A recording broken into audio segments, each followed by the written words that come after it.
الحمدللہ رب العالمین والصلاة والسلام علی سید المرسلین اما بعد۔ ایک بہن اپنے سوال میں لکھتی ہیں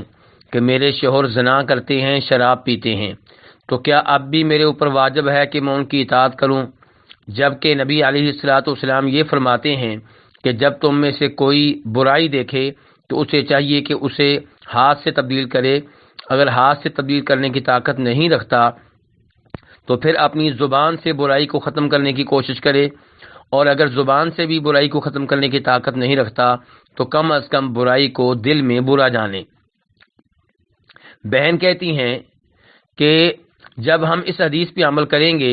تو پھر شوہر کی اطاعت کرنا مشکل ہو جائے گا، میری رہنمائی کریں، میں بہت پریشان ہوں۔ تو اس سلسلے میں سب سے پہلے میں گزارش یہ کرنا چاہوں گا کہ والدین کو چاہیے کہ اپنی بیٹی کا نکاح کرتے ہوئے اس کے لیے ایسا لڑکا تلاش کریں جو دینی لحاظ سے درست ہو، دین کے ساتھ ساتھ دنیاوی طور پہ تعلیم یافتہ ہو تو اچھی بات ہے، دین کے ساتھ ساتھ اس کا گھر بار بھی ہو تو اچھی بات ہے، لیکن صرف لڑکے کی دنیاوی تعلیم دیکھنا اور اس کے کاروبار کی طرف دیکھنا اور اس کے دین کو نظر انداز کر دینا یہ درست نہیں ہے۔ ایسے والدین کو اللہ رب العزت سے ڈرنا چاہیے۔ دوسرے نمبر پہ، اگر کسی لڑکی کا واسطہ ایسے شوہر سے پڑ جائے جو زنا کرنے والا ہو، شراب پینے والا ہو، تو اسے چاہیے کہ اپنے شوہر کی مدد کرے۔ مدد کیسے کرے؟ اس سے ان امور پہ گفتگو کرے، اسے پیار و محبت سے سمجھائے کہ قرآن و حدیث میں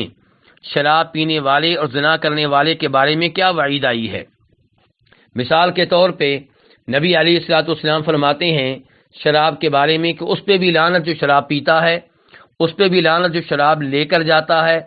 اور اس کے لیے بھی لعنت جس کے لیے شراب لائی جاتی ہے، اس پہ بھی لعنت جو شراب تیار کرتا ہے، اس پہ بھی لعنت جو شراب بیچتا ہے، اور اس پہ بھی لعنت جو شراب خریدتا ہے۔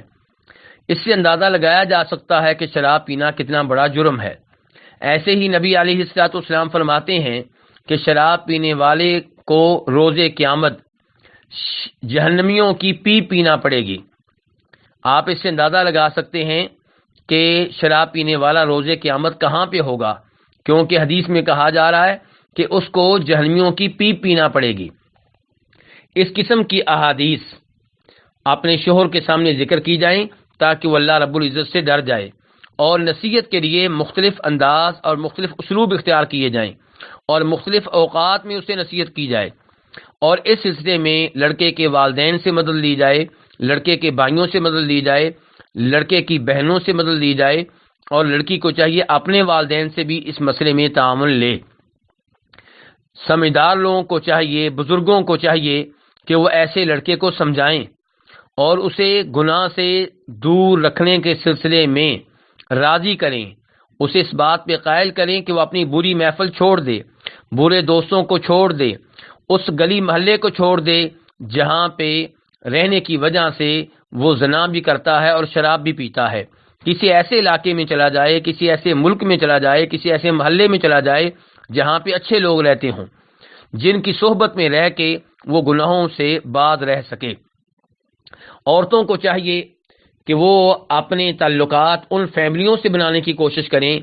جن فیملیوں کے ذریعے ان کے شوہر کو اچھی باتیں مل سکتی ہوں،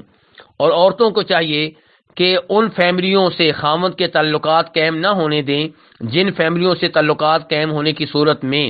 گناہ میں واقع ہونے کا خطرہ پیدا ہو سکتا ہے۔ اس سلسلے میں پردے کی بہت زیادہ اہمیت ہے۔ لڑکیوں کو چاہیے کہ خود بھی پردہ کریں اور پھر اپنے خاوند کو بھی اس بات پہ قائل کریں کہ وہ انہی فیملیوں سے تعلقات رکھے جن فیملیوں کی لڑکیاں پردہ کرنے والی ہوں۔ اس طریقے سے بھی گناہ سے بچا جا سکتا ہے۔ اور سب سے اہم بات، لڑکی کو چاہیے کہ اس مسئلے میں اپنے رب سے رابطہ قائم کرے، خود پابندی سے نماز پڑھا کرے،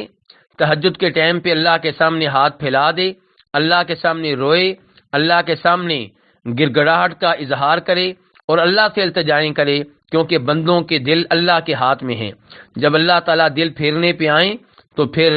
ایک لمحہ بھی نہیں لگتا، اور اللہ کے لیے کچھ بھی مشکل نہیں ہے۔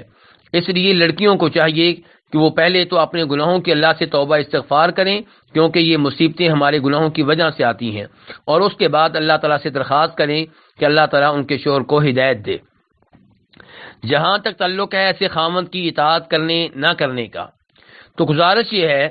کہ اگر کوئی لڑکی اپنے خاوند سے مایوس ہو جائے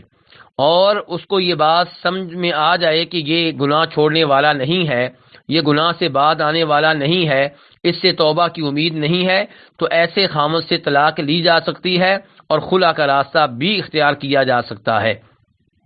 لیکن اگر عورت یہ سمجھے کہ میں اسی کے ساتھ رہوں گی، میرے لیے کوئی اور مناسب نیک لڑکا ملنا شاید مشکل ہو جائے، تو پھر یہ اس کی مجبوری ہے، تو پھر ایسے خاوند کے ساتھ رہے اور اسے بار بار نصیحت کرتی رہے، بار بار سمجھاتی رہے۔